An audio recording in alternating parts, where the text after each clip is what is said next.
friends on the YouTube channel of Shri Nansagar Coaching Classes. If you like this video, please subscribe it. So friends, आजच्या व्हिडिओमध्ये आपण आज start करणार आहोत आपलं सेकंड चॅप्टर. कारण लास्ट चॅप्टर आपलं जे फर्स्ट चॅप्टर होतं ते आपलं फर्स्ट व्हिडिओ मागच्या व्हिडिओमध्ये कंप्लीट झालेलं आहे. So let's start our second chapter, that is the life processes in living organism part first. There are two parts. Second chapter मध्ये आपण life processes in living organism part first बघणार आहोत आणि third नंबरच्या chapter मध्ये आपण life processes in living organism part 2 बघणार आहोत. So let's start this part 1. In this chapter we have to see our different life processes are there. Different living organisms असतील, त्यांचे लाइफ प्रोसेसेस असतील, याबद्दलची information आपण आज इकडे घेणार आहोत. So first of all, let's see can you recall questions. So there are the 7 can you recall questions. So let's take a first question, that is how are the foodstuffs and their nutrients contents the useful for body. So how are the foodstuffs and their nutrient contents useful for body. You know that friends, आपण जे foodstuff खातोय त्या खाल्लेल्या foodstuffचं काय होत आहे की after that digestion then it is converted into the nutrients. की आपण जे foodstuff खातो त्याचं काय होत आहे, डायजेशन होत आहे आणि after the digestion it get converted into the nutrients. So this foodstuff is converted into the nutrients. These nutrients carried via the circulatory system.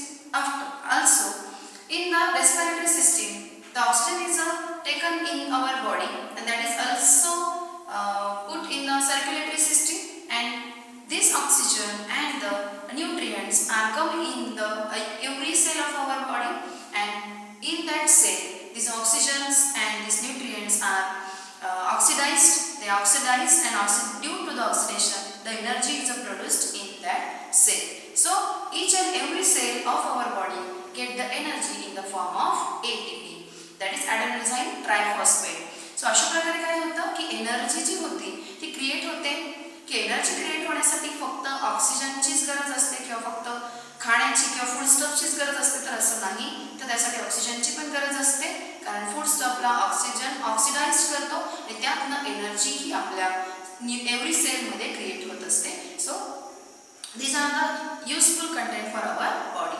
Second question is what is the importance of balanced diet for the body.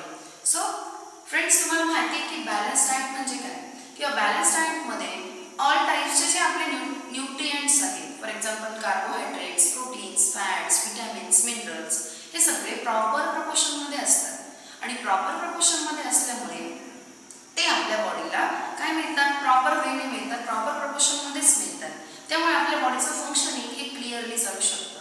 मग जर आपण balance diet घेतला तर आपल्याला हे nutrient जे असतील ते पण प्रॉपर प्रपोर्शन मध्ये मिळतील, म्हणजे आपल्या बॉडीचं फंक्शनिंग पण कसं चालतं, प्रॉपरली चालतं आणि कुठल्याही घटकाची कमतरता आपल्या बॉडीमध्ये येत नाही. So that is why the balance diet is important for our body.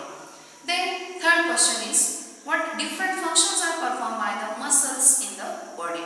की वेगवेगळ्या प्रकारचे फंक्शन्स जे आहेत ते मसल्स कोणकोणते आपल्या बॉडीमध्ये फंक्शनिंग करत असतात. सो तुम्हाला माहिती आहे there are 3 types of muscles, voluntary muscles, involuntary muscles and the cardiac muscles. So voluntary muscles जे असतात that are do or the brings about a different movements which are in our will. म्हणजे voluntary muscle जे असतात ते आपल्या will मध्ये आपण करू शकतो अशा गोष्टी ज्या आहेत त्या ह्या व्हॉलंटरी मसल्स करत असतात की ज्या आपल्या हातात असतात. आपण ते करू शकतो, म्हणजे बोलणं असेल, बघणं असेल, हे आपल्या हातात आहे, बरोबर आहे, चालणं हे आपल्या हातात आहे. सो या गोष्टी ज्या आपल्या हातात आहे ती मुवमेंट्स घडून आणण्याचं काम जे मसल्स करतात ते असतात voluntary muscles. Then involuntary muscles जे आहेत ते मसल्स काय करतात, ते brings about a movements which are the vital activities in our body. की आपल्या बॉडीमध्ये असलेल्या ज्या व्हायटल ॲक्टिव्हिटीज आहेत त्या की ज्या आपल्या हातात नाही आहे त्या त्यांच्याच होतात. फॉर एक्झाम्पल जे आपलं ब्रिदिंग आहे, जे आपल्या हार्टची जी पोझिशन आहे, हे सगळं त्यांच्या मनानेच होत असतं, ते आपल्या हातात नाही आहे. आपल्या डोळ्यांची उघडझाप होणं हे आपल्या हातात आहे का, नाही. तर ह्या ज्या प्रोसेस असतात that is that doing by the involuntary muscles and the cardiac muscles are perform the functioning of the heart. जे हार्टचं फंक्शनिंग आहे ते आपल्या कार्डियक मसलने केलं So this is the third question. Then next question is, what is the importance of digestive juices in the digestive system? Importance of digestive juices in the digestive system. You know that digestive juices are in the form of, or they contains a number of enzymes. म्हणजे digestive juices जे आपल्या digestive system मध्ये present असतात त्याच्यामध्ये number of enzymes present असतात and this enzymes are use as a catalyst in this system. या सिस्टममध्ये हे एन्झाइम जे असतात ते कॅटलिस्ट म्हणून वापरलेले असतात आणि कॅटलिस्ट म्हणून यांचा वापर केल्यामुळे जी रिॲक्शन तिकडे होते this chemical reaction get off at a fast rate. म्हणजे त्या ठिकाणची जी डायजेशनची जी प्रोसेस आहे ती फास्ट रेटने होते आणि म्हणून डायजेस्टिव्ह ज्युसेसचं हे फंक्शनिंग आहे. अल्सो डायजेस्टिव्ह ज्यूस जो असतो तो काय करतो तर आपली जी डायजेस्टिव्ह जी ट्रॅक असतो त्या डायजेस्टिव्ह ट्रॅकची ॲसिड पीएच लेवल जे आहे ते ॲसिडिक करत असतं आणि जे इंटेस्टायनल ज्युसेस असतात ते पीएच लेवल पुन्हा अल्कलाइन करत असतं. So this is the function of the digestive juices in our digestive system. The next one is the fifth number question. Which system is in action for the removal of waste materials produced in the human body? So all you know that is the excretory system, because in our 9th standard we see the excretory system. So all the nitrogenous material is a removable material is present in our body and that is removed through our body by this excretory system. The next question is, what is the role of the circulatory system in the energy production? Again, a question is saying that की circulatory system चा energy production मध्ये काय उपयोग आहे? So already I have told you that the energy cannot be produced by using only the food stuff. की energy जी आहे ती फक्त food stuff किंवा nutrients नेच तयार होते असं नाही. बरोबर आहे की? मग काय होतंय? त्यासाठी ऑक्सिजनची पण गरज असते. सो फ्रेंड्स काय होतं की जे फूड स्टफ आपण आपल्या डायजेस्टिव्ह सिस्टीममधनं येत आहे, जे न्यूट्रियंट्स डायजेस्टिव्ह सिस्टीममधनं येत आहे ते न्यूट्रियंट्सला, त्यानंतर ऑक्सिजन रेस्पिरेशनमधनं येणारा ऑक्सिजन, ह्या ऑक्सिजनला म्हणजे न्यूट्रियंट्स आणि ऑक्सिजनला सर्क्युलेटरी सिस्टीम काय करत असते तर आपल्या ईच अँड एव्हरी सेलपर्यंत त्यांना पोहोचवण्याचं काम करते.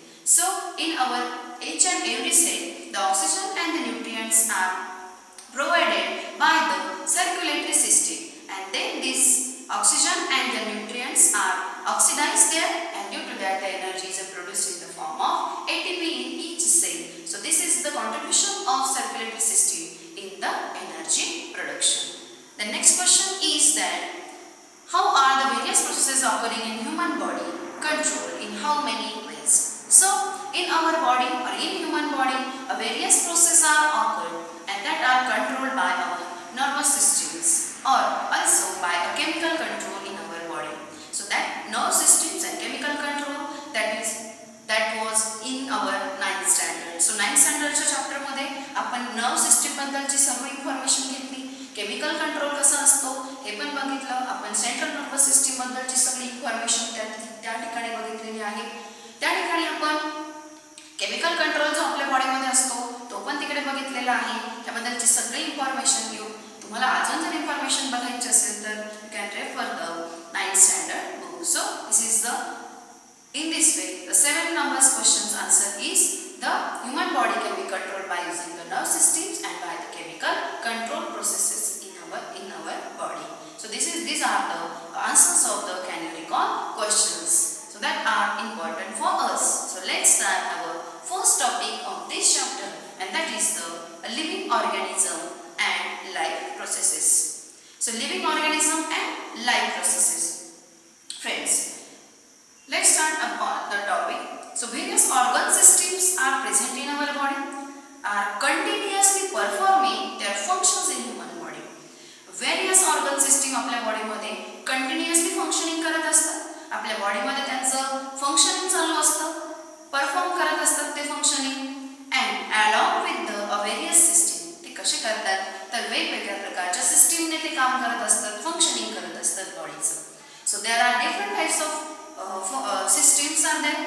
Digestive system, respiratory system, circulatory system, then excretory system and the control and the coordination system. So there are the different systems. In their system there are external and internal organs are performing their functions in a proper manner to these different systems. या different system बरोबर वेगवेगळ्या प्रकारचे internal organ external organ सुद्धा त्यांना मदत करत असतात आणि त्यामुळे हे सिस्टीम्स आहे त्या प्रॉपरली काय होतात तिकडे वर्क होत असतात. सो अशा प्रकारे वेगवेगळ्या सिस्टीम आपल्या बॉडीमध्ये वर्क करत असतात, त्यामुळे आपल्या बॉडीचं फंक्शनिंग जे आहे ते प्रॉपरली होत असतं. So this overall system is action more or less similar in all the animals or the all the living organisms, की ह्या ज्या प्रोसेस आहेत डायजेस्टिव्ह सिस्टीम असेल किंवा ऑर्गन सिस्टीम्सची ही जी प्रोसेस आहे किंवा ऑर्गन सिस्टीम ही जी एक सिस्टीम आपल्या बॉडीमध्ये फंक्शनिंग करत असते ती ऑल लिव्हिंग ऑर्गॅनिझममध्ये जवळपास काय असते सिमिलर असते. So those are need for the continuous energy source for this purpose. ह्या पर्पजसाठी त्यांना काय लागतं तर कंटिन्युअस एनर्जीचा सोर्स लागत असतो. So the energy can be brought by the carbohydrates fats and the lipids. So these are the main sources of the energy. म्हणजे एनर्जीचे 3 मेन सोर्सेस आहेत, carbohydrates, proteins, carbohydrates, fats and the lipids means proteins. सो these are the main sources of the energy.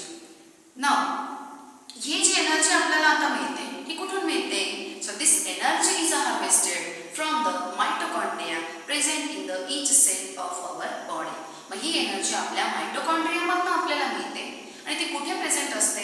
That is a present in the each cell of our body. मग ह्या बॉडीच्या प्रत्येक सेलमध्ये एक मायटोकॉन्ड्रिया प्रेझेंट असतो आणि त्यामधून आपल्याला ही एनर्जी मिळत असते आणि ती एनर्जी कार्बोहायड्रेट्स, लिपिड्स आणि फॅट्सच्या मदतीने तयार होत असते. सो एनर्जी जी आहे ही फक्त फूड स्टफच्याच मदतीने तयार होते असं नाहीये. मी परत सांगते तर त्यासाठी ऑक्सिजनची सुद्धा गरज आहे. सो काय होत आहे तर जी सर्क्युलेटरी सिस्टीम असते ती डायजेस्टिव्ह सिस्टीमकडनं येणारं फूडस्टफ आणि रेस्पिरेटरी सिस्टीमकडनं येणारा ऑक्सिजन यांना घेऊन सर्क्युलेटरी सिस्टीम काय करते प्रत्येक सेलपर्यंत ही गोष्टी पोहोचवते आणि एनर्जी प्रोड्यूस करते. म्हणजे आपल्या बॉडीमध्ये कोणतीही सिस्टीम ही एकटी फंक्शनिंग करत नाही तर ऑल सिस्टीमच्या कोऑर्डिनेशननुसार आपली बॉडी फंक्शनिंग करत असते. म्हणजे कोणतीही सिस्टीम ही एकटी काम न करता सगळ्या सिस्टीम मिळून काम करत असतात, म्हणून आपली बॉडी ही कंट्रोल आणि कोऑर्डिनेशननुसार चालते.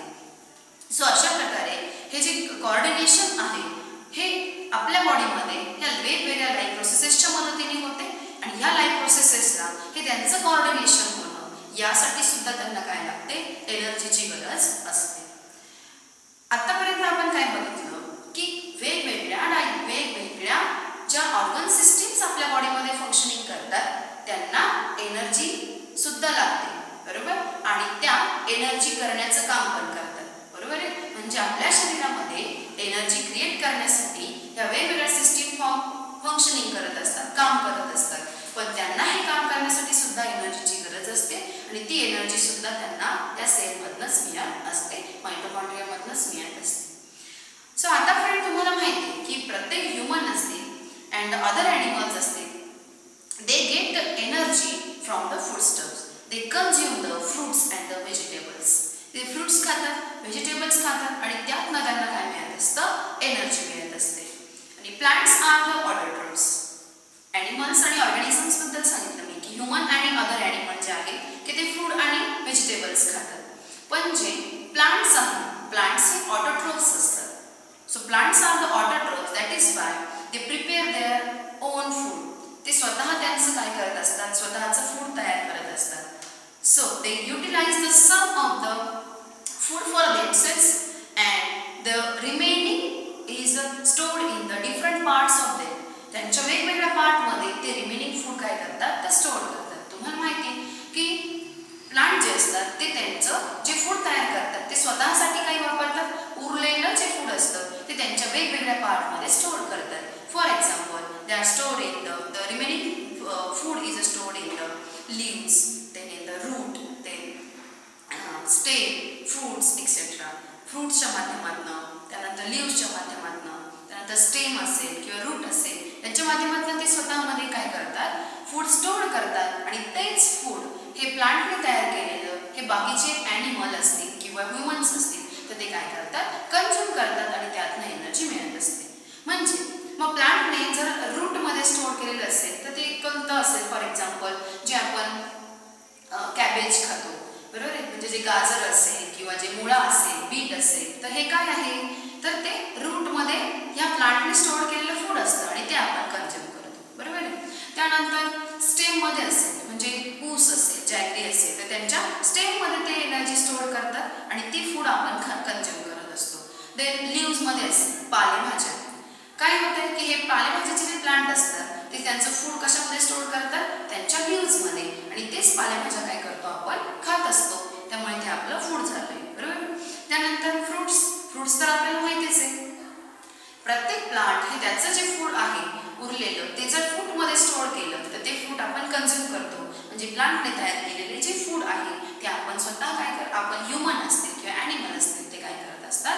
कन्झ्युम करत असतात. सो अशा प्रकारे या पद्धतीने ही एनर्जी जी असते ती मिळते आणि या प्लांटच्या ज्या उरलेल्या फूड म्हणजे त्यांनी स्टोअर केलेल्या फूडमुळे ह्युमन्स असतील किंवा अदर ॲनिमल असतील यांना कार्बोहायड्रेट्स, प्रोटीन्स, फॅट्स, त्यानंतर विटॅमिन्स, मिनरल्स या गोष्टी त्यांना यातनं मिळत असतात.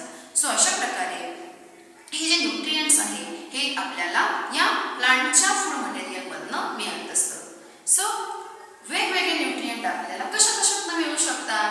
तर फर्स्ट आपण आता इथे बघणार आहोत कार्बोहायड्रेट्स बद्दलची इन्फॉर्मेशन्स, की कार्बोहायड्रेट्स जे आहेत ते आपल्याला कुठून मिळतं? So we get the carbohydrates from, carbohydrates आपल्याला मिल्कमधनं मिळतं, कार्बोहायड्रेट्स आपल्याला फ्रुट्समधनं मिळतं, देन जॅगरी असेल, केन शुगर असेल, व्हेजिटेबल्स असतील, potato, sweet potatoes, then sweet meats असेल, यामधनं आपल्याला काय मिळतं? हे कार्बोहायड्रेट्स मिळत असतात. त्यानंतर काही सेरियल्स आहे म्हणजे धान्यांमधनं सुद्धा आपल्याला काय मिळतं? कार्बोहायड्रेट्स मिळतात. So we get carbohydrates from the wheat, maize, then ragi, jowar, millet यासारख्या सिरियल्स म्हणजे धान्यांपासून सुद्धा आपल्याला कार्बोहायड्रेट्स मिळत असतात. So we get 4 kilo calorie energy from the 1 gram of carbohydrates. यामध्ये एक इम्पॉर्टंट टॉपिक आहे किंवा एक इम्पॉर्टंट लाईन तुम्हाला इथे आहे की we get 4 kilo calorie energy. We get a 4 kilocalorie energy from 1 gram of carbohydrates.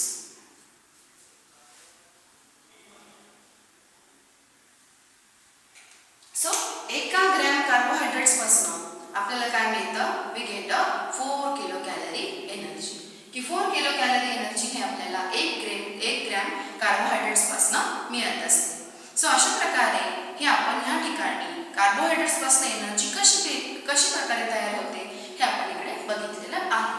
So all the living organisms जे आहेत ते या पद्धतीने त्यांच्या लाईफ प्रोसेसेस वर्किंग होत असतात आणि त्या लाईफ प्रोसेसेसच्या माध्यमातून हे काय करत असतात? त्यांच्या बॉडीचं फंक्शनिंग हे प्रॉपर पद्धतीने चालतं आणि त्यामध्ये जी एनर्जी आहे ही न्यूट्रिएंट्स आणि ऑक्सिजनच्या मदतीने तयार होते. हे मी तुम्हाला परत सांगते आहे. मग त्या न्यूट्रिएंट्स मधल्या कार्बोहायड्रेट्स मधनं एनर्जी कशी क्रिएट होते ते आपल्याला इकडे बघायचं आहे. सो यासाठी आपण इकडे बघितलं की 1 ग्रॅम कार्बोहायड्रेट पासून आपल्याला 4 किलो कॅलरी एनर्जी ही मिळत असते. So why maybe the players consuming the food stuffs, की काही जे प्लेयर्स असतात ते काय करतात की मध्येच कुठेतरी प्लेइंग करताना म्हणजे खेळताना ते मध्येच कुठेतरी काय करतात की त्यांना ड्रिंक्स जे असतात त्यांच्या ब्रेकमध्ये त्यांना फूड स्टफ दिलं जातं खायला किंवा त्यांना काहीतरी कोल्ड ड्रिंक्स वगैरे दिलं जातं. ते कशासाठी दिलं जातं? तर त्यांची जी एनर्जी लॉस झालेली असते ती इन्स्टंट एनर्जी त्यांना मिळावी आणि ती एनर्जी जी आहे ती कार्बोहायड्रेट्स असते किंवा शुगर असते. कार्बोहायड्रेट्समध्ये मेन काय असतं तर ग्लुकोज असतं आणि हे ग्लुकोज त्यांना त्या शुगरमधनं किंवा त्या ड्रिंक्समधनं दिलं जातं आणि त्यामुळे फास्ट एनर्जी त्यांच्या बॉडीमध्ये क्रिएट होते आणि ते जास्त कालावधीसाठी आणखी खेळू शकतात. ती एनर्जी त्यांना ते प्राप्त होते आणि म्हणून ते प्लेयर जे असतात ते काय करतात? अशा प्रकारचं फूड स्टफ जे असतं ते कन्झ्युम करत असतात. सो पुढे तुम्हाला इथे कॅन यू रिकॉलसाठी क्वेश्चन दिला आहे की what is the respiration and how does it occur. Respiration म्हणजे काय आणि ते कसं होतं? सो फ्रेंड्स, आतापर्यंत तुम्ही बघता आहात की रेस्पिरेशन जे आहे it is a release of energy from the assimilated food is called as a respiration. की ही जी आहे ती एक एनर्जी आहे आणि ती एनर्जी रिलीज होते कुठून पण ॲझिमुलेटेड फूड पासून. म्हणजे फूड जे आहे ते एकदा पचल्यानंतर त्यातलं जी एनर्जी रिलीज होते याला प्रॉपरली रेस्पिरेशन म्हणतात. आणि जे आपण इन्हेलेशन आणि एक्झिलेशन करतो याला फ्रेंड ब्रीदिंग असं म्हटलं जातं. मग काय होतंय तर इथे दोन टाईपचं रेस्पिरेशन घडलं जातं. एक असतं एक्सटर्नल रेस्पिरेशन आणि दुसरं असतं इंटरनल रेस्पिरेशन. ते आपण पुढच्या पॉईंटमध्ये परत बघणारच आहोत. पण जे इंटरनल आणि एक्सटर्नल रेस्पिरेशन हे नक्की काय आहे. सो तुम्ही ऑक्सिजन इकडे इनहेल करता आणि त्याच वेळेस कार्बन डायऑक्साईड जो आहे तो ब्लडमधनं घेऊन तो एक्झेल होतोय आणि ऑक्सिजन ब्लडमध्ये मिक्स होतोय. बरोबर आहे. सो या रेस्पिरेशनला हे एक्सटर्नल रेस्पिरेशन असं म्हटलं जातं. आणि पुढे जाऊन जेव्हा हा ऑक्सिजन ब्लडमधनं जातोय तो आपल्या सर्क्युलेटरी सिस्टीममधनं ईच सेलपर्यंत जातो तेव्हा तो इंटरनल त्या सेलमध्ये जी एनर्जी प्रोड्यूस करतो याला इंटरनल रेस्पिरेशन म्हणतात. सो असे दोन रेस्पिरेशन आपण इकडे बघितले आणि बघणार आहोत. आणि ती कशा प्रकारे तिकडे एनर्जी प्रोड्यूस होते, ती एनर्जी कशी तयार होते, कार्बोहायड्रेट्सच्या मदतीने, प्रोटीन्सच्या मदतीने, फॅट्सच्या मदतीने, ते आपण आपल्या नेक्स्ट व्हिडिओमध्ये बघणार आहोत. सो अशा प्रकारे आज आपण काय बघितलेलं आहे की लाईफ प्रोसेसेस इन लिव्हिंग ऑर्गॅनिझममध्ये कार्बोहायड्रेट्स जे आहेत यांच्यापासून एनर्जी कुठून मिळते किंवा ते आपल्याला कार्बोहायड्रेट्स कुठून मिळतात. एका ग्रॅम कार्बोहायड्रेट्सपासून आपल्याला किती किलो कॅलरी एनर्जी मिळते. वेगवेगळ्या प्रकारच्या ज्या सिस्टीम्स आहेत त्या सिस्टीम कशा वर्क होतात, आपल्या बॉडीमध्ये कंट्रोल आणि कोऑर्डिनेशन त्यांचं कशा प्रकारे असतं आणि त्यामुळे एनर्जीची त्यांना गरज कशी असते हे या ठिकाणी आज आपण बघितलेलं आहे. I hope you like this video. Thank you.